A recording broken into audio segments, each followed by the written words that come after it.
I've found that sometimes I'm able to control a dream, and sometimes I'm able to direct myself before going to sleep to dream about a certain subject, and sometimes not. Following Don Juan, you see, Don Juan said that the important thing was to see your hands in a dream. And I made an effort to do this a number of times. And only a couple of times did I succeed in actually seeing my hands in a dream. The dream in which I saw my hands, I looked in the mirror and my face was black. I turned into a Negro. But I looked down, my hands were still white. So I had made a conscious attempt to see my hands. That was one of the few times that I succeeded. Dream logic seems to proceed on associations. That is, one thing is associated with another. For example, a Paris restaurant could lead you to Paris, France, according to dream logic, which is also literal use of words. And I suppose you all know, to me, one of the most important new facts about dreams is that they are a biologic necessity.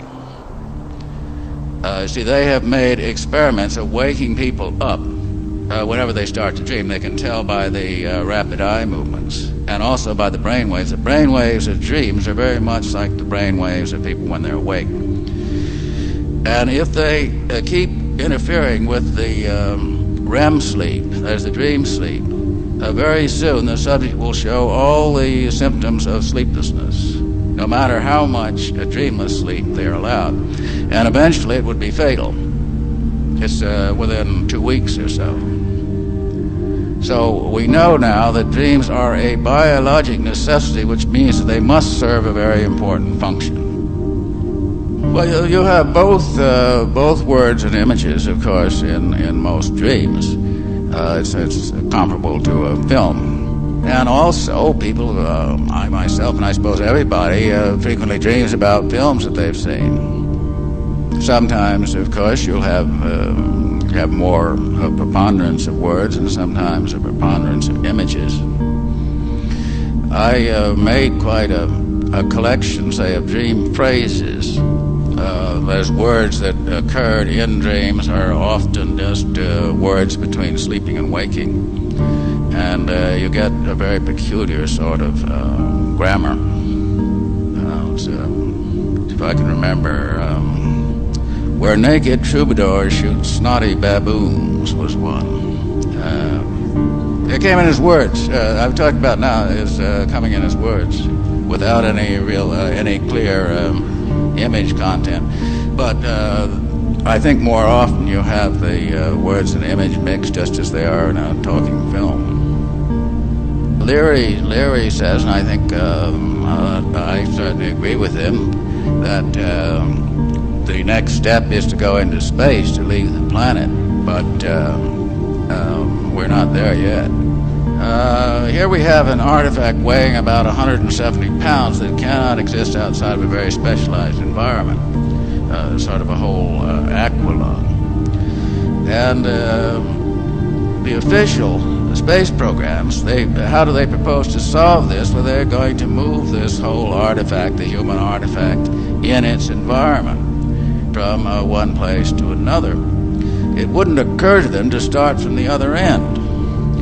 Now you have an object, X, that's the human body, and you want to transport X, say, from Earth to space, from E to S. And X is heavy, and it can only live in a whole medium.